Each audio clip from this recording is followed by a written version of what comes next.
Hey, what's up, everybody? It's your boy Evan coming to you with another video. So, following my video about the Iranian drone threat that was made against California, I had a couple friends and people reach out to me personally and say, "Hey, I watched your video and I feel a little bit more comfortable about the whole drone threat, but certainly Iran isn't toothless. What are the realistic threats that we face, and what are the threats that face the region?" And in this video, I want to talk about the region more specifically. So I thought it'd be fun to bring up a map and talk about this, not in a way that's about emotions or ideology. There's a lot of people that just like to, throw around, oh, this is over Israel, this is over Israel. And I can see how a very surface level understanding of the situation, you may think that, but there are other reasons, and I cover that in my Iran isn't a really about Iran video. So in this, we're going to talk about just the strategic facts of this conflict and how it pertains to the Gulf regions. And if you're interested in that, please continue watching. If not, hey, totally get it. But if you want to support my work, I would really appreciate it if you could give me a like, a comment, subscription. Anything helps. I really do appreciate it, guys. So let's go ahead and get into it. So right in front of you, I have pulled up a map of this region. So you have the Gulf of Oman and the Persian Gulf, and this is the Strait of Hormuz. This has been making a lot of waves in the news recently. So, first thing I want to do is talk about how we're going to analyze this. Some of you guys may be familiar with what's called a SWOT analysis. That is your strengths, weaknesses, opportunities, and threats. We're going to go over all four. I made a little graphic too. I hope you guys enjoy it. I hope you guys like this. So I made a little graphic we could go over and actually look at the region and talk about this. So I'm gonna pull up that graphic right now. So this is our SWOT analysis of the Gulf states. Now, starting with, I'm gonna have it off to the side like this for a bit. Yeah, there we go. So, starting with our strengths and opportunities. This is all stuff that benefits the Gulf, right? The way SWOT works is your strengths and opportunities are benefits. Obviously, your weaknesses and threats are negatives, and your strengths, weaknesses are internal, and your opportunities and threats are external. So, your strengths in this regard for the Gulf states, you have massive wealth funds. I don't think anyone isn't privy to the fact that these Gulf regions are very rich. They have oil money. They have oil money. They are some of the premium tourist destinations in the world, like Dubai. There's plenty of money to go around, which is obviously good for keeping yourself prolonged, subsidizing your citizens in the event of uncertainty. Like they can take a hit to the wallet. They have lots of US and Western military support. And some of that will come back around in the opportunities, talking about why do they have this support? Well, it's because we're very entangled when it comes to finance. They invest into a lot of our projects. We buy a lot of their oil. We have a vested interest in seeing both of us stay safe, stay stable, because it keeps those agreements going. They have advanced air and naval forces. Hey, they're rich. They got money. They can buy the newest, latest, and greatest equipment. And their allies, being these Western nations and people primarily developing this technology, are more than willing to sell it. you know, so that kind of breaks down to that. Now, the strategic coastal position. You have Iran, who has pretty much like limited coasting right here, right? You can see that they go all the way into the coast until they reach into Pakistan. And the reason why this is significant is because Iran doesn't have all of its stuff facing the coast. Iran has to move a lot of resources over large swaths of land to get it to the coast to do these launches, to do these attacks. And only their more high grade systems are able to make moves across the region into these Gulf states. And the farther you travel, the easier it is to intercept because there's more time to track it, there's more time to acknowledge it and shoot it down. So that's one of the reasons why these Gulf states, while they are like apologies, while they are smaller and condensed, and we'll retouch that actually into the weakness and threats, all of their resources are very on the forefront, and it's easy and quick to get it all to the forefront. Another thing too is because of their historic understanding of what they are, a Gulf state, most of their infrastructure is tailored towards the sea. They are much better at using the waters than Iran is. So that covers the strengths portion of this. Opportunities. So we're kind of going out of order. Opportunities in this enhanced defense ties, they have opportunities to further collaborate with the US, with Israel, with the UK, anyone that has a vested interest in seeing them continue and be safe. It allows for new partnerships to develop, especially in times of uncertainty. You'll see people really band together with people that they believe are good partners.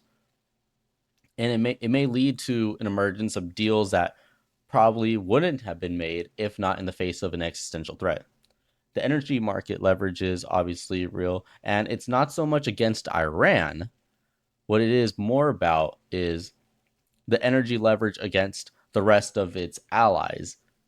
Because of how important these states are to the international economy of oil, the rest of the world is not going to let them just fall apart and be destroyed. Every time Iran shoots a missile into oil infrastructure, it creates a ripple throughout the rest of the economy that other nations feel and encourages them to get more involved, which, in my opinion, is more of the primary reason why the UK is now finally getting involved after dragging its feet. Because when you're operating on the margins of what's going on, right, with the most recent information, you're going to have to acknowledge that even if you don't like that this war was started, this is where we're at right now, and this is where you have to make your decisions. You can't keep making decisions off of the premises that were made before the conflict, right? I think a lot of the actors in here would have never wanted to have started this war, including these Gulf states that are now getting involved. But because we're in the war, you kind of have to act. You can't say that because you oppose this in principle that you're not going to do anything now, that it's irresponsible. You have to safeguard yourself, you have to safeguard your allies, or well, at least you should. And the Gulf states recognize this as well as the rest of the world.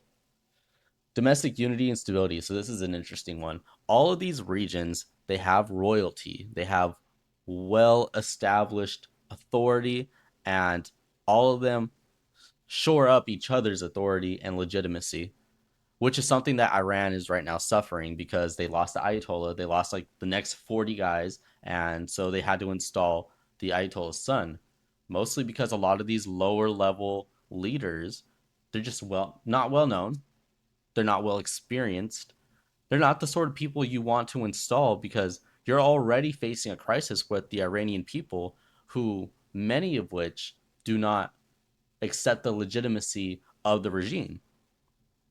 They had to slaughter 30 to 40,000 protesters over this, if you remember.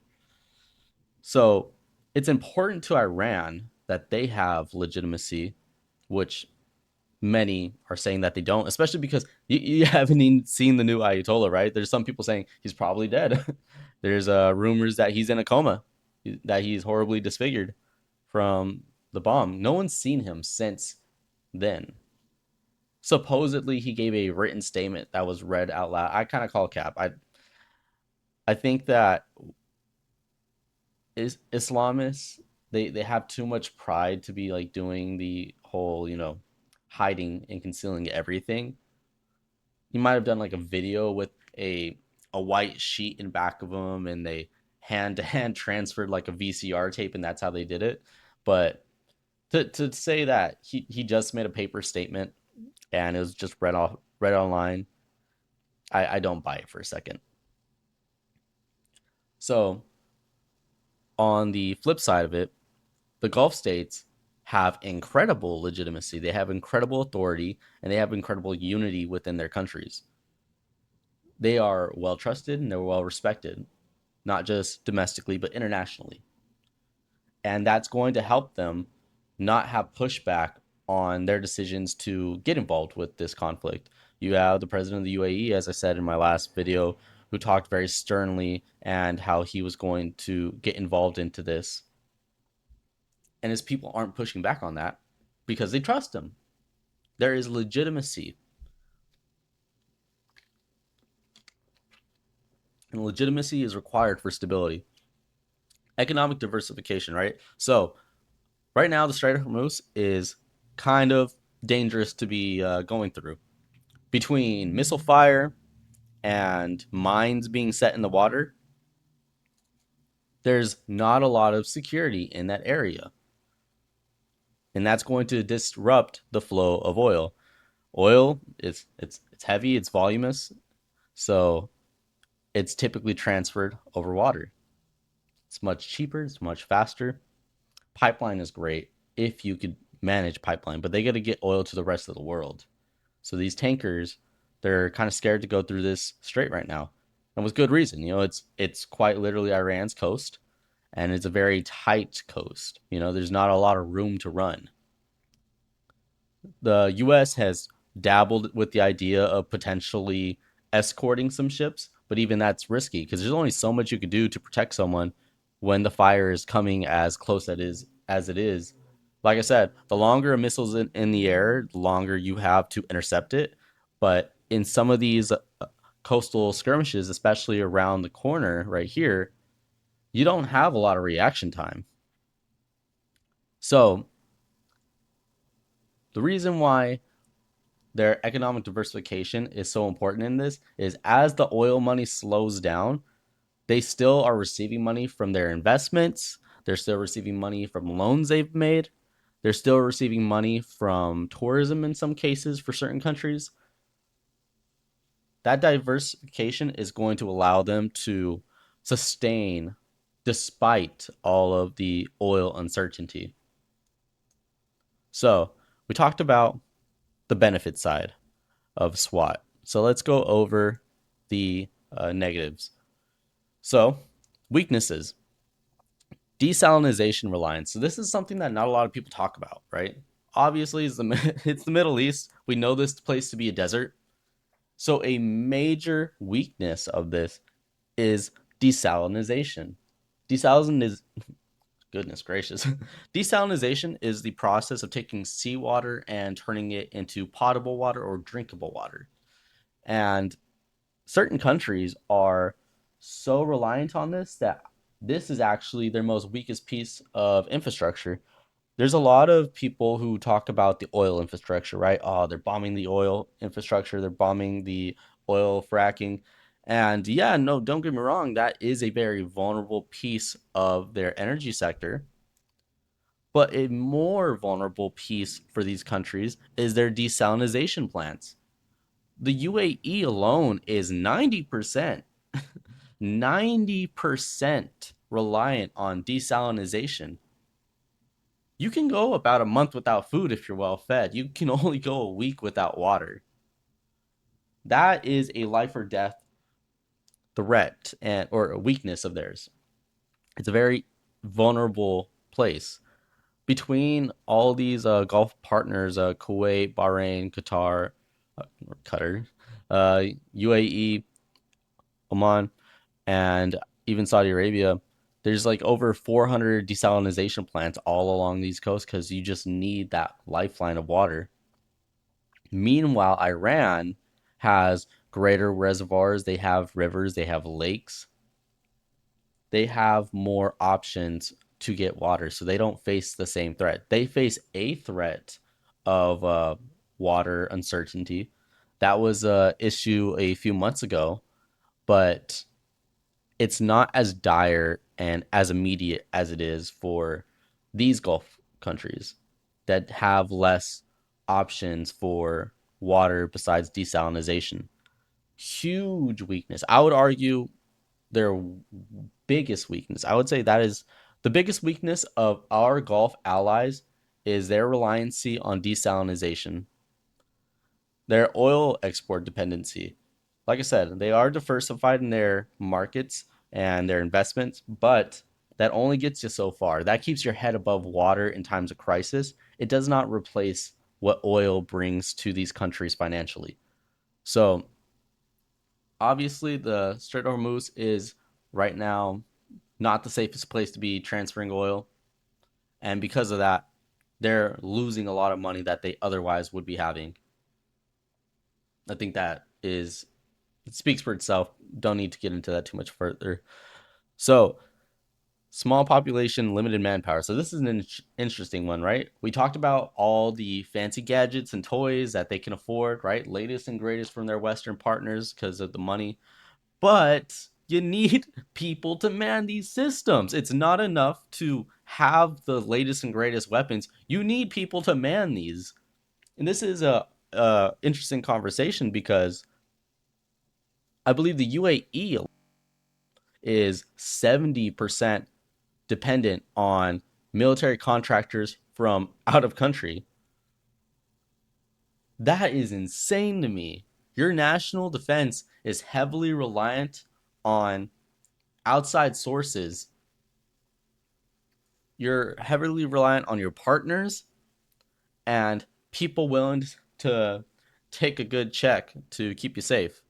And there's plenty of that, right? Especially internationally, you have a lot of African contractors that come out of it. You have even like South American contractors that will come and work on behalf of the UAE as a security force. But that plays a huge part into their ability to defend themselves. They're more reliant on the technology and the cutting edge advantage to make up for that people deficit. But if you ain't got people to shoot the rockets, you basically ain't got rockets. You get what I'm saying? So, the next one, geographically exposed. Obviously, they share gulfs with Iran, and they're very condensed. Well, one thing about being so condensed is that it disproportionately makes bombing attempts successful. If you're a spread out country like Iran, um, it's much easier to take these volleys of missiles and have less damage overall. When you are Dubai and right, like you're this little place of Dubai, a city, and there's a huge amount of urban sprawl, dense population centers. One bomb is as devastating as 100 bombs going into Iran. One one good place bomb can do significantly more damage to these Gulf states than the volleys that we're sending into Iran, just from pure density reasons. It's a much smaller area to cover, much less munitions needed to prove a point and to complete an objective of destruction. So threats, right? So weaknesses are all of the things that are negative coming from within these Gulf states. Threats are their outside threats, right? So Iranian missiles and proxies. Not only do you have to worry about Iran, you have to worry about the proxies, and this is something that's not new. Hasbullah, Hamas, what's the other one? Houthis. They really like the Hus sounds. Um, all these proxies, they act on behalf of Iran. They're bankrolled by Iran, and they do pose a serious threat to these countries, especially ones that have adopted a bit more Western way of life, like the UAE, like Kuwait. So, with that in mind, they have to stay more vigilant, just because this is their neck of the woods, this is their region. Strait of Hormuz disruption, I think we covered that plenty. It's very vulnerable yet critical transitory lane. Water infrastructure attacks, we talked about that as well. Expat labor flight. So this is another one, right? So not only are you reliant on contractors, but as this conflict continues and flights get delayed or stopped, you're going to run into an issue of not being able to replenish this workforce, even if even if they wanted to. And another piece of it is that you can't just stop all operations while you're here. And a lot of the contractors that are coming to the UAE, that are coming to Kuwait, that are coming to Bahrain, they have the money and the resources to leave if given the chance, you know? Like you can have a lot of this high tech, sophisticated, highly trained workforce just run off because they sense the impending danger. And can you blame them? Especially if you're not even a citizen of there. Like, I came here to help you out. I didn't come here to sign up for a war. This isn't even my country. So, hey guys, what's up? It's post production Evan. So, I'm gonna spare you the heartbreak that I just went through, but the end of the video started to get really corrupted with the audio, and it was like three words, three words, and it's just it was unbearable, and I didn't want to put you guys through that. So I will give you the Cliff Notes version of my final assessment. We just got done going through the strengths, weaknesses, opportunities, and threats. And basically, what I have to say after acknowledging all of that is that there are real risks to the region, and these existential threats that people are talking about mostly are exclusive to these Gulf nations.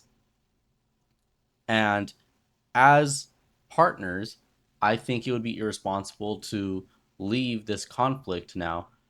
You could completely be against the conflict. You could think that we shouldn't have started this in the first place, but you begin to enter into what we call the sunk cost fallacy. You can't make your decisions based off the overall situation that's no longer applicable. You need to make your decisions based off the evidence in front of you and the situation in front of you. And what's in front of us right now is that our partners, both economically and strategically, are in a vulnerable state with the water, the oil, and their limited military capacity. As good partners, we should be there for the UAE, for Kuwait, for Bahrain, for Saudi Arabia. And I know a lot of people may not like that answer, but I genuinely believe that to be the truth. And my logic is completely exclusive from any sort of Israeli motivation. A lot of people like to underwrite this whole thing as, Israel's war, and it is a war with Israel. But I don't believe this to be Israel's war. I think there's real reasons that we're pursuing for the end goal of keeping America as an economic hegemon, as well as disrupting things for China and to a lesser degree Russia. But anyways, that was the video. I hope you enjoyed it. I'm Evan. This was the video. And I'm out. Peace.